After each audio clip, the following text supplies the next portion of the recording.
So hello guys. So ngayon dito sa video na to is magre-review naman muna tayo para sa this is let major ship general science. So mayroon tayong 10 question ngayon na ira-rationalize. Then I hope ay makatulong ito para sa mga magpe-prepare ng kanilang licensure exam for let for the September. Okay. So for the first question, so atin po muna basahin. These are living things that use sunlight, chlorophyll, water, and carbon dioxide. Okay. So, pag nakakita po tayo dito ng sunlight, chlorophyll, water, and carbon dioxide. So, uh, first thing na papasok sa isip natin dyan sa question na yan is it refers to the plants. Pero dito sa pamimilian natin, wala po dito yung plants. Kasi ang plants, usually, sila po yung, or normally, sila yung nag process ng tinatawag nating photosynthesis, right? And the photosynthesis ay kung mapapansin nyo, ito po yung mga requirement niya. Kailangan meron sunlight, water, and carbon dioxide. Ano? Then, ang isang organism, in order to perform photosynthesis, kailangan meron siyang green pigment, what we call chlorophyll. So that's why this is referred to plants. But in the option, wala po yung plants. Pero generally speaking, kapag po ganito po yung question, ang plants po kasi under siya ng bracket ng general group ng organisms. So, ang mga organism po na hindi kumakain ng ibang organism, hindi kumakain hindi sila kumakain ng iba. Ang kanilang need ay itong mga 'to, itong nasa question, yung sunlight they are termed as autotrophs. Okay, so tandaan niyo 'pag hindi kumakain ng ibang organism, gumagamit siya ng water, carbon dioxide, and sunlight, they are called as autotrophs. Okay, so the answer for this question is autotroph. Okay, so tandaan niyo, they use water, carbon dioxide, sunlight, and uh, chlorophyll. Meron siyang chlorophyll to produce food. Okay? So, now may kasamahan pa po 'yan. Kaya dapat 'pag magre-review po tayo, yung mga options ay dapat i-understand din natin kung ano yung ibig sabihin ng mga kasamahan niyo sa option at hindi lang yung answer key, hindi lang yung tamang sagot. So, let us yung mga kagrupo ng autotrophs, yung kasamahan pa niyang terminologies. So, aside from autotrophs, you can encounter this term also, this heterotrophs. So ano naman yung heterotrophs? Ito naman po yung sinasabi ko kanina. If the organism eat other organism, eat other organism. Yan naman po. Kailangan nila ng food then pero hindi sila nakakagawa ng sariling food. Kaya nga autotrophs, automatically nagawa sila ng sarili. Ito naman hindi sila gumagawa ng sariling food. Kumakain sila ng other organism or kumakain sila ng others. So they cannot make their own food. That they are called as heterotrophs. Yun po yung common difference nitong dalawa. Hindi sila nakakagawa ng sarili nilang pagkain, kumakain sila ng other things or pwedeng other living things, pwedeng other organism. Hindi nila kayang gumawa ng sariling pagkain. They cannot produce their own food. Pagka naman po wala itong mga 'to sa pamimilian, meron pa po kayo diyang ma-encounter na kasamahan din nila. We have also chemotroph, chemotroph. Ang mga chemotrophs naman po, they use uh, chemical substance to make their own food. So let's say for example po, yung sa mga volcanic vents, may certain type po ng bacteria doon or sa sa mga ocean, may certain type ng bacteria na kung saan yung mga oil spill or yung mga chemical na napunta sa tubig ay they can use that to synthesize their own food. So they are called. Bale, mga chemotroph po ginagamit sila for bioremediation. Meron din po tayong tinatawag na saprotrophs and also saprotrophs naman po, saprotrophs. Ang saprotrophs ay ano naman siya, nagpi-feed siya sa mga decaying matter. Yung saprotrophs. Tandaya, saprotrophs nagpipid sa mga decaying matter. One of the example naman ng saprotrophs ay fungi. So let's say mushroom, ano, yung mga mushroom po pag may mga moist environment like mayroong mga nabubulok na other organism like yung ano, yung decaying trees, ano, doon sumusuloy ang mga mushroom. They are termed as saprotrophs. They are feeding on ano naman, decaying matter. So, I think saprotrophs under din siya ng heterotrophs kasi it's other ano din materials. Hindi sila nakagawa ng sarili blood. Kailangan nilang mag-feed tsaka itong chemotrophs din. But they are specific ha. Pag chemotrophs talaga, more on chemical ang kanilang kinoconsume. Saprotrophs decaying. Ano? So general for them is they are under heterotrophs. Ang autotrophs naman, ito pong nasa tanong natin, yung sunlight, chlorophyll, water, and carbon dioxide. Okay. So the other option po, consumers. Sa consumers naman, pabatandaan nyo naman po dyan yung mga types ng consumer. Okay, meron po tayo sa food ano pyramid. So syempre, yung unang-una natin is the primary producer or the plants, ano, yung primary producer, yung unang-unang kumakapture ng energy, ultimate source of energy for all here in the earth is the sunlight. Na. So yung unang consumer niya, ang tawag diyan primary consumer, ano, the PC, primary consumer. Ang primary consumer, pag tinanong sa inyo, they are usually or normally pala, normally or most of or all of them are herbivores. And herbivores ang unang-unang kumakain sa primary producers. Okay. So after po ng ano ng primary consumer, sunod secondary consumer.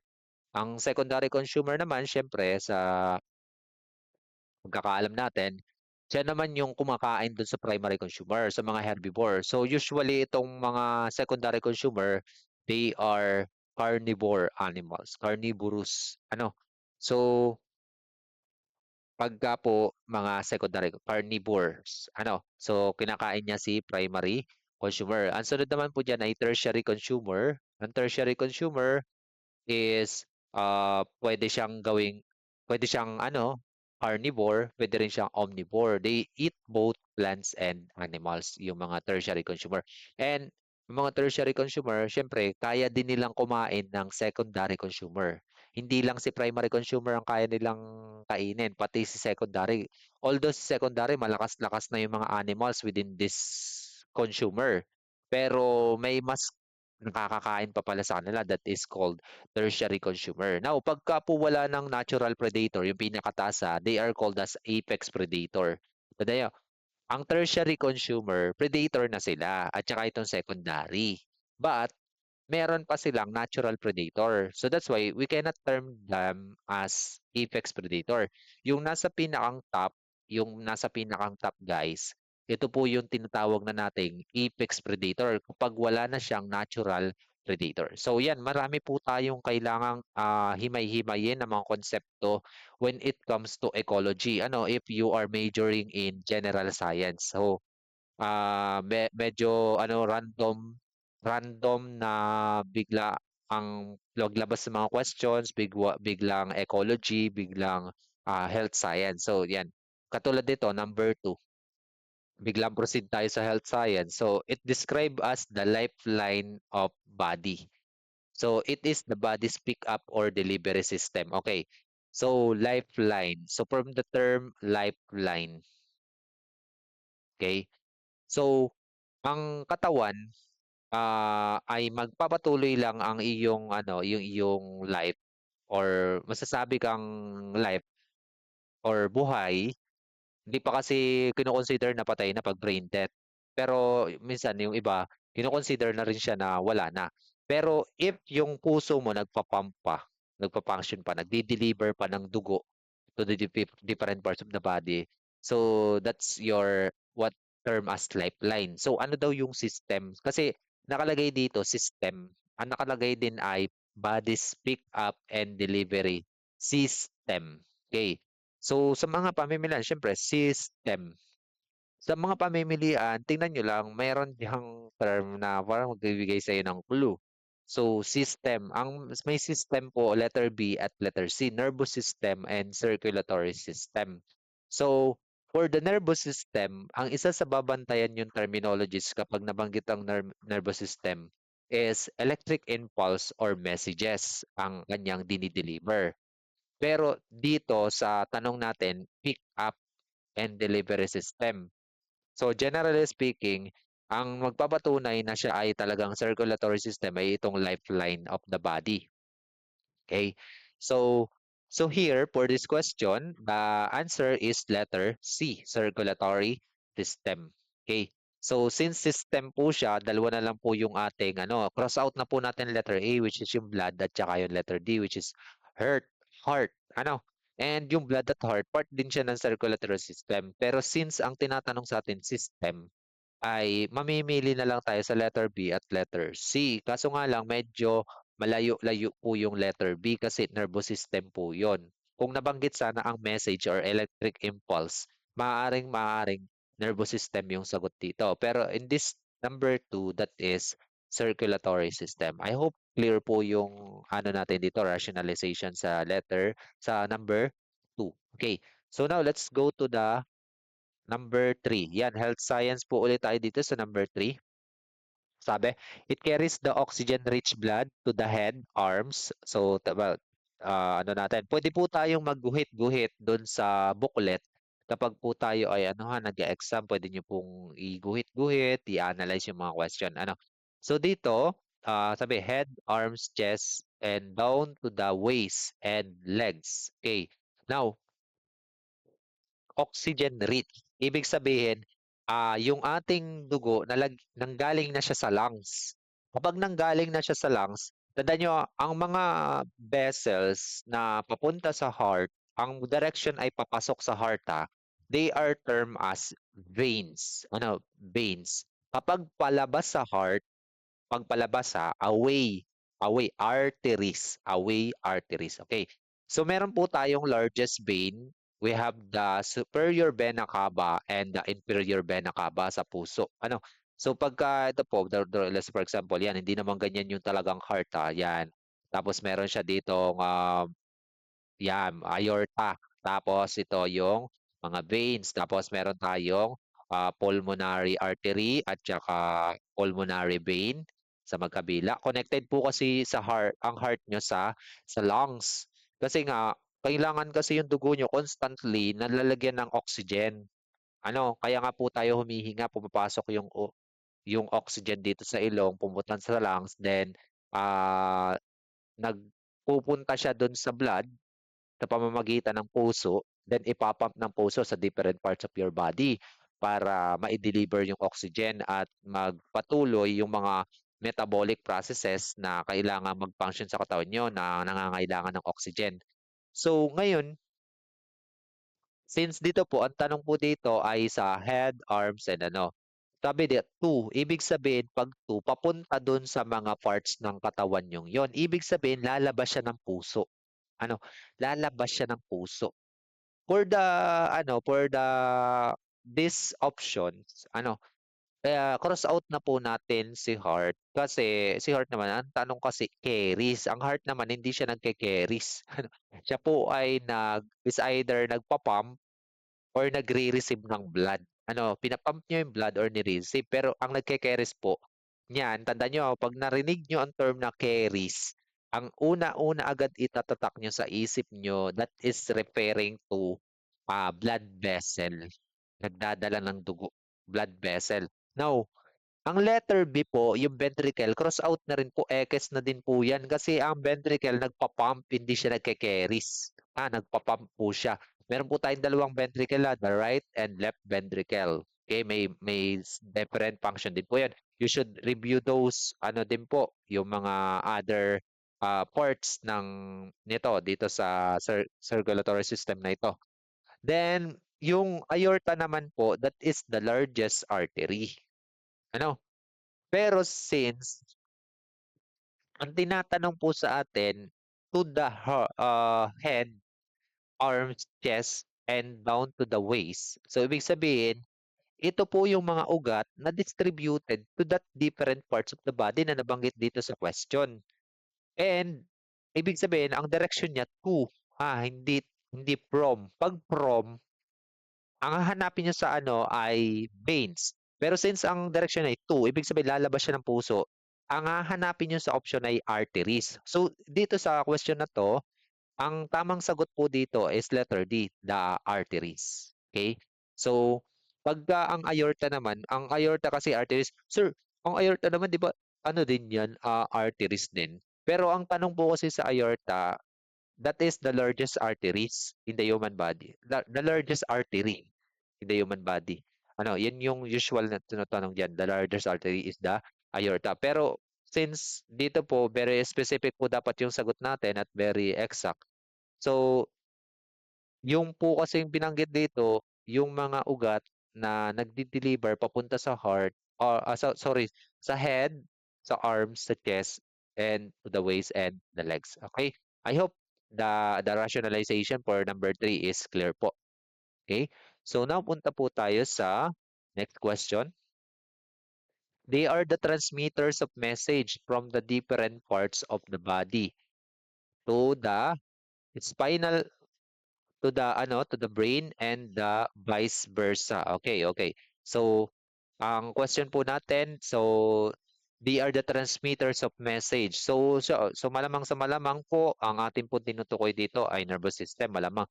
And ekes na po dito sa pamimilian agad. Kapag may pwede na kayong i-ekes sa pamimili para gang ano, ang maganda nun pag may nakita kang kakaiba agad, parang hindi naman siya kasali, tanggalin mo na agad. Yun ang maganda, ha? Tanggalin mo na agad pag hindi kasali. So, since message, nabanggit po dito yung message, ano, yan, kitang-kita mo nabanggit message. It refers to the nervous system. Ang nagko-coincide or nagpapasama sa topic ng nervous system or yung kasama ay itong A to C. Yung letter D po, arteries, hindi na yan. X na po yan. Ha? So, ang tawag sa mga ganyang ano ha, yung mga part ng option na ano, ang tawag diyan sa mga yan ay they are called distractor. Pero hindi siya effective distractor, ano, itong letter D kasi halata mo naman agad na hindi siya kasali. So, pero pagdating po sa ano, mga question na ano, makakaranas kayo dun ng mga question na halos parang magkakaparehas ang option at parang pare-parehas silang tama. Ano, so for the sake of the ano po, schema lang naman, schema building para lang maano natin, mapamilyarize itong mga 'to, is meron po tayo ditong mga ano, siyempre sa mga review niyo, meron kayong ma-encounter talagang mga ganitong klaseng question na parang napaka-easy lang mag-eliminate ano. So the letter D is eliminated po. So ngayon po, ang sabi po, ngayon, ito palang isa kong napansin, puwede rin pala kung ikaw ay merong ano, knowledge in other subjects, puwede mo siyang magamit dito sa GenSci. For example, marunong ka sa English, ano, so dito po sa ating tanong kasi, they are, ibig sabihin plural, ano, plural. Ngayon, titingnan mo sa ano, sa option, alin alin ba diyan ang plural? Plural, yung parang madami. So, ang letter is spinal cord, hindi siya plural ano, walang S na wala naman, iisa lang naman ang spinal cord natin ano, hindi naman puwedeng maging dalawa. So, that's ekis na po yung letter A kasi they are ang nasa question ano. So, letter C, brain, iisa rin naman ang brain mo, buti kung octopus, ang octopus madaming hindi siya iisa lang ang brain. Pero since human ang tinatanong dito, ay letter C po, X na rin kasi they are. So, ang plural po dito na within the nervous system is letter B. So, yun po yung ano ko, yung isa pang napansin lang dito sa question number 4 para ma-identify niyo yung tamang sagot. Is minsan, kahit hindi mo masyadong alam yung ano, yung mismong topic dito or hindi mo ano siya, pero napansin mo may certain na association with the grammar, pwede po natin gamitin yung technique na ganun. Ano, pwede po siyang gamitin para ma-identify nyo lang yung tamang sagot doon sa ating mga options if ever na hindi kayo familiar doon sa itinanong bigla. Pero since dito naman, alam naman natin dito na neurons and nerve cells talaga yung magiging answer. If ever lang naman na hindi ka familiar dun sa definition ng neurons or nerve cell. Okay. So next, number 5 po. Which part of the brain controls the following activities? Breathing, blood pressure, heart rate, alertness. Okay. Now. This is my question. Ano ang usually ginagawa sa tao para patulugin? Saan siya kinakarate? 'Di ba dito sa ganito? Sa liig, sa may dito. Pag dito mo ginanon yung tao, talaga tulog yan. Is either malagutan pa ng hininga yung tao. So, that part of the brain dito po kasi yan po yung nagko-control ng breathing. No, breathing, yung paghinga. Tsaka yung blood pressure mo, heart rate and alertness dito yan sa part na ito. And that part is what we call the brain stem. So this question, syempre pag sa ulado mo talaga yung mga definition ng mga parts of the nervous system ay madali mo siyang solo. Kaya kailangan talaga backup, aral-aral. So this is letter A, brainstem po. Yan. Now, since ito po, napakahalaga din po ng mga kasama niya sa option, syempre, alamin niyo rin kung ano po yung mga ibig sabihin nitong mga kasamahan niya na cerebrum, hypothalamus, and spinal cord. Let's go to cerebrum. Cerebrum, usually, ang tatanong po dyan, that is the largest part of the nervous system. That is the largest, no, that's not the largest part of the brain, yung cerebrum. Ang cerebrum po, it controls also the sensory information. Siya rin po yung nagpa-process ng mga sensory information, yung thoughts mo, yung memories mo, yung iyong ah, feelings, dyan din po sa cerebrum. Kasi yung cerebrum, it contains the different lobes. Meron po tayong sa vision po nyo, yung occipital lobe, yung nasa likod. Kaya pagka dito ka di ko lang sure kung may siya ha, may impact siya sa yung paningin. Pag dito kasi binatukan ka dito sa may part ng ulo mong ito, yung occipital lobe. Now, yung sa may tainga mo naman, yung temporal lobe, then we have the parietal lobe and the frontal lobe. Yung mga lobe na yan, you have to be familiar with those. Kung ano yung mga specific function ng mga yan, yung mga lobes na meron dyan sa cerebrum. Cerebrum, by the way, is the largest part of the brain. It responsible for the processing the sensory information, your feelings, your thoughts, your memories, your memory. Yan po yan sa cerebrum. How about the hypothalamus? Ang hypothalamus naman, it serves as the link. That's the connection or communicator between the nervous system and the endocrine system. Located po siya malapit sa pituitary gland, yung pong hypothalamus. Basta po yung naglilink po ng nervous and endocrine is the hypothalamus. Next, we have the spinal cord. Ang spinal cord naman, ang clue word po dyan, that is the highway. Yung pinakang highway. Parang this is your brain, tapos meron siyang tube pababa. Then, yung spinal cord po, meron po siyang peripheral nervous system, nakasangay pa po yan sa mga kamay nyo.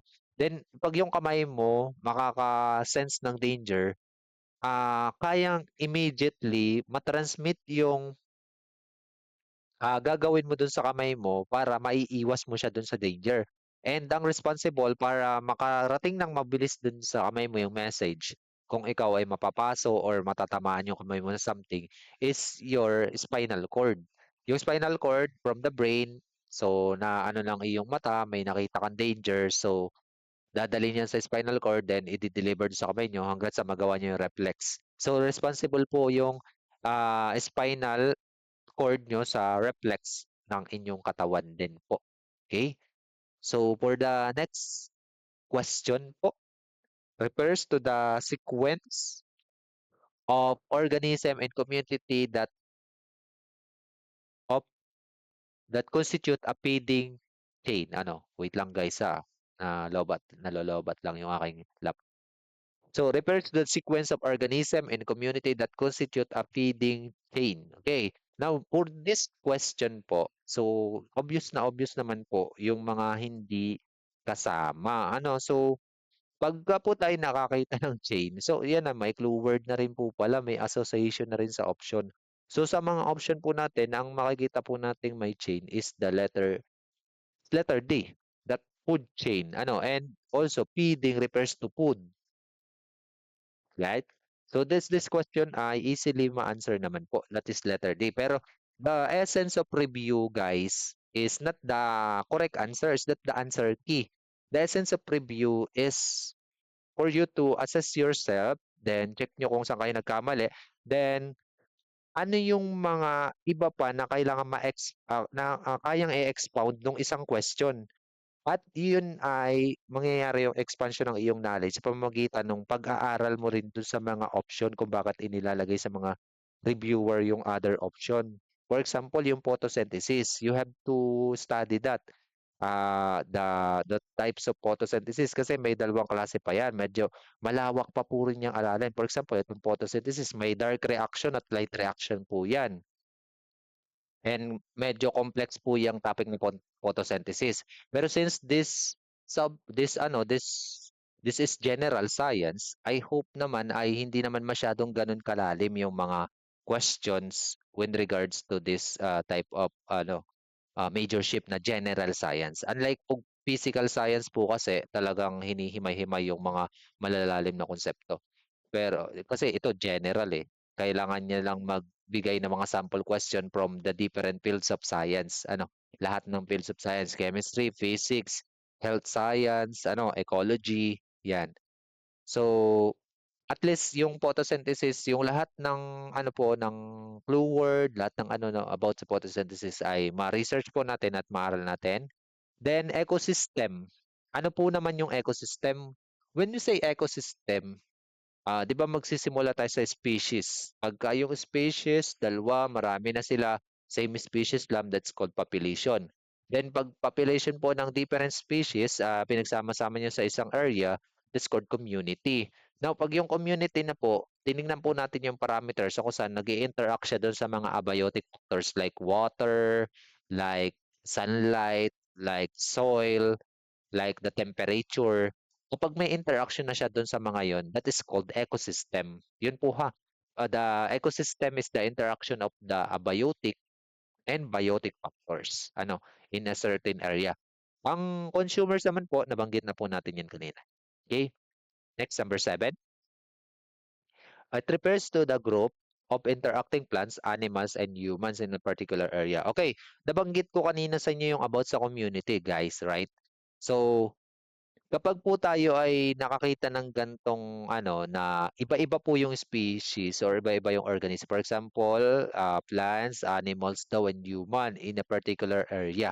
Hindi binanggit kung nag interact ba sila dun sa kanilang surrounding, dun sa mga airs, temperature, or yung epekto ng temperature, ng water, ng moisture ng paligid, or yung ng humidity. Hindi po siya ecosystem. Pero this description na nakikita na sa tanong, that's refer to community, guys, community po. Pag po may may humans, may animals, and may plants, iba-iba pong klase ng grupo ng species, ay that's called community. Since we're referring to ecology, tinerm po dito sa option natin ng ecological community. So for this number 7, the answer is letter A. Ecological community po siya. Kasi in-specify lang siya kasi may community po tayong tinutukoy din eh. Community pagka sa sa 'di ba sa komunidad, community, komunidad. So komunidad, mga tao 'yun eh pagka we're talking about political science. Pero pagka sa ecology, the term po natin ecological community. So other po option, environment. So very self-explanatory na po 'yan, living organism and food chain. So guys, yung basic concept.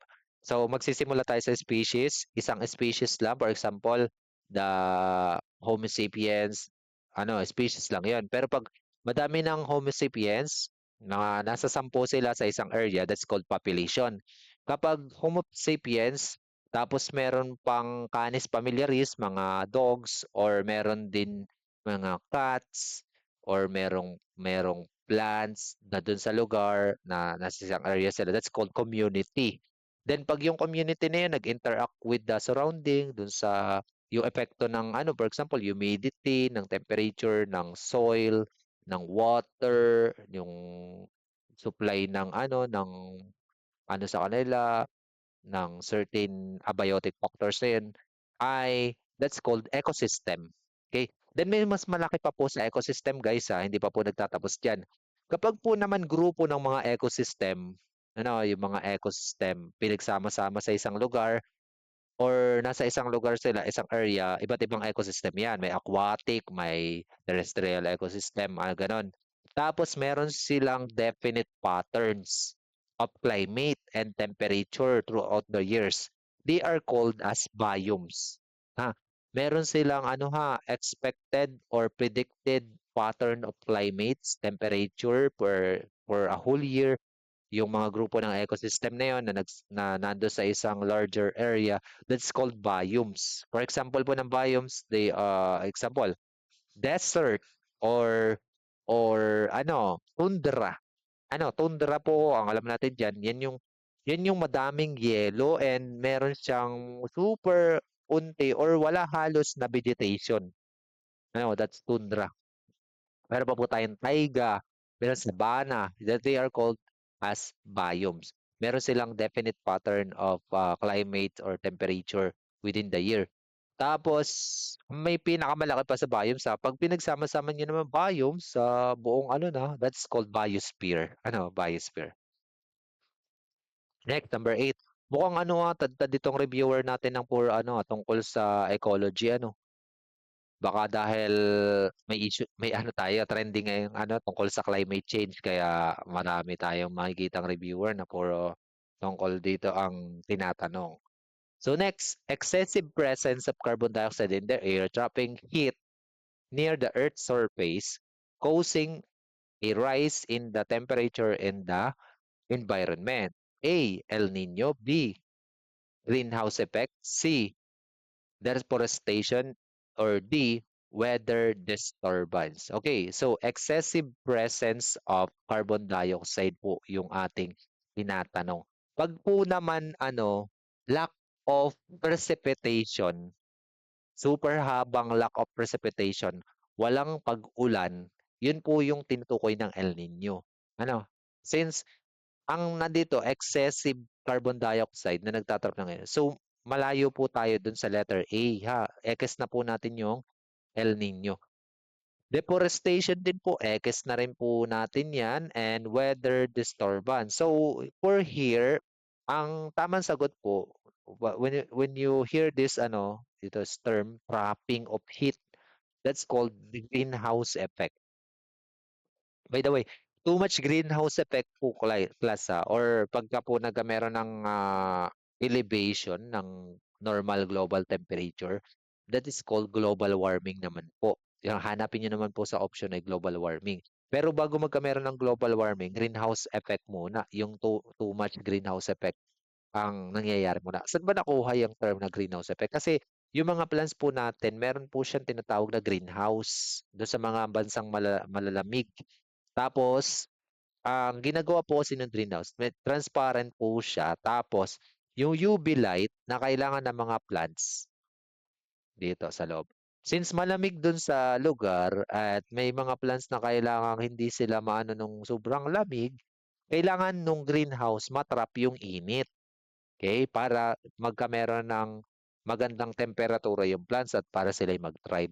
Ngayon, pagpasok po kasi ng UV light diyan, mag-ano siya, magba-bounce back siya dito sa surface sa baba as infrared.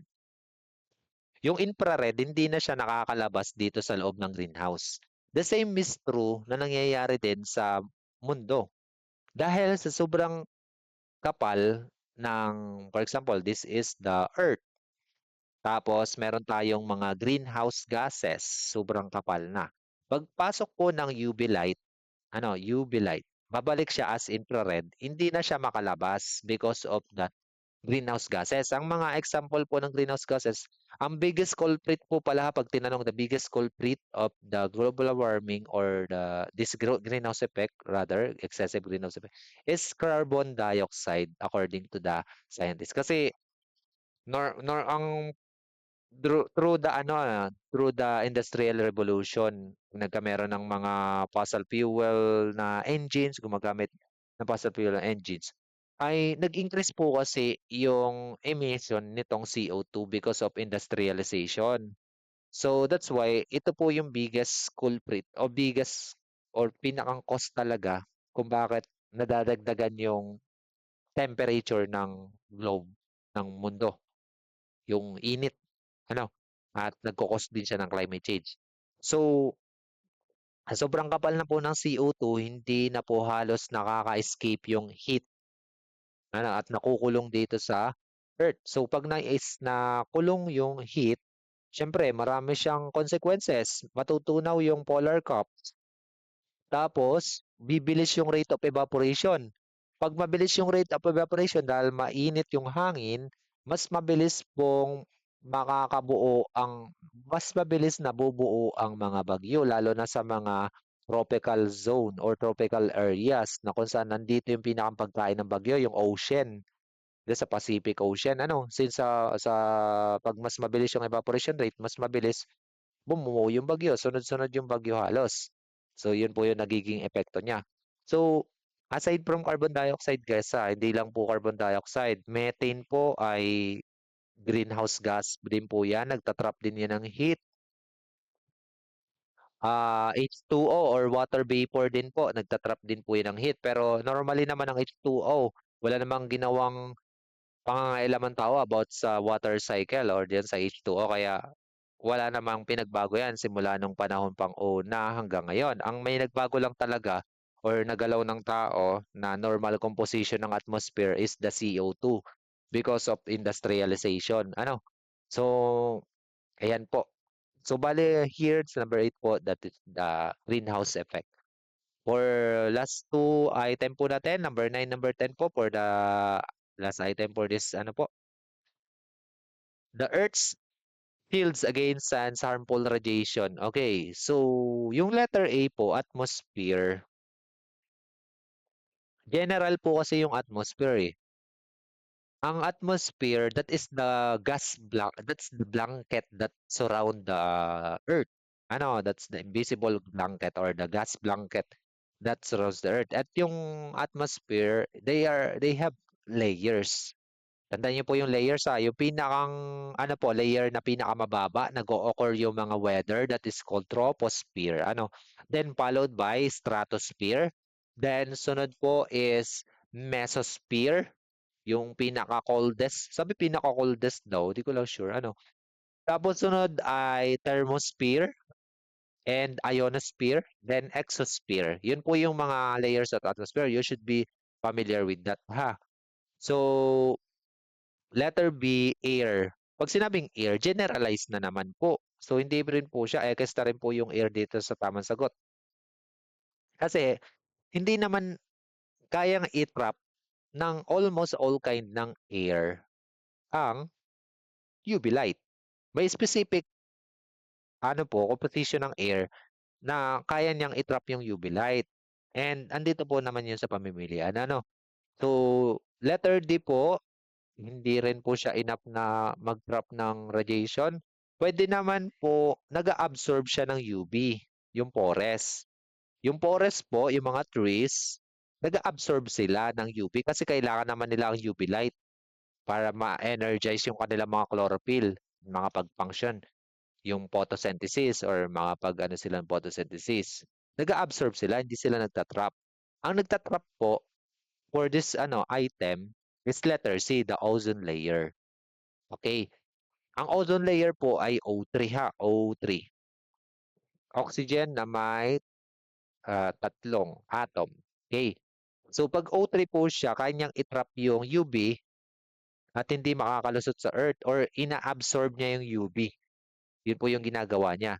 So that's why yung sinasabing nabubutas ang ozone layer, it's that because yung mga O3 nadideplete, nagiging O2. Pag po kasi ay naging O2, malusot na po dyan yung UV. Lampas na po yan. And sabi nga daw, nabubutas daw ang ozone layer ng mga balita nito before. Di ko lang po sure ngayon kung anong update na sa ozone layer, kung tuloy pa rin bang lumalaki yung butas o bumabalik siya sa dati. Kasi delikado rin siya mabutas. Kasi too much UV light po pag pumunta dito sa Earth, lumusot para sa humans, tataas po yung cases also ng ano, skin cancer pagka sobra yung UV light, yung UV radiation na tumama dito sa Earth. Kaya dapat ano siya, controlled lang or natatrap siya ng ating ozone layer. So, ano po ba yung nakakapagpa-deplete? That is the CFC. Tandaan niyo po yung CFC, yung chlorofluorocarbons. Yan yung nakakapagpa-deplete nitong ozone layer. So, pag nag-react yung CFC o yung chlorofluorocarbon, kinukuha niya yung isang oxygen, kaya yung O3 nagiging O2 na lang. Then yung O2 na yan, yun yung spot kung saan dyan lumulusot yung mga UV light, UVA and UVB. Ano? So, dyan po siya lumulusot. Yan yung sinatawag na pagkabutas ng ozone layer. For the last item po, number 10, the use of the product containing blank is discouraged because they contribute to the depletion of blank. So, nakita nyo, yung nabanggit ko kanina, depletion. Sino po ba yung nadideplete? So, that is the ozone layer. So, ano po yung nagkakapagpa-deplete? That is the CFC. For this item po, yung letter A to D na option, X na po natin itong letter B. Kasi ano po yan, fill in the blank kasi yung unang term, gas, hindi naman po pwedeng containing gas. So, hindi naman. Ozone, hindi rin po. So, letter A or letter D kasi sila po yung unang binanggit ay chlorofluorocarbons. Yung product po na chlorofluorocarbons, so CFC, siya po yung nakapag-deplete. Ano yung dinideplete? Ang nasa letter B po kasi ay, ang nasa letter A pala ay solar radiation. So, solar radiation ba dinideplete niya? So, hindi. Ang dinideplete niya po, ozone layer. So, for this item po, the correct answer is letter D. Okay? So, that's all na po muna for this ano po, set ng review for LET sa major ship. I hope dun sa mga ano na banggit kong ano po, rationalization or mga tips ay may nakuha po kayo kahit kaunting ano, ah, makakatulong para sa inyong pagre-review. And that's all for this video and God bless you all po, guys.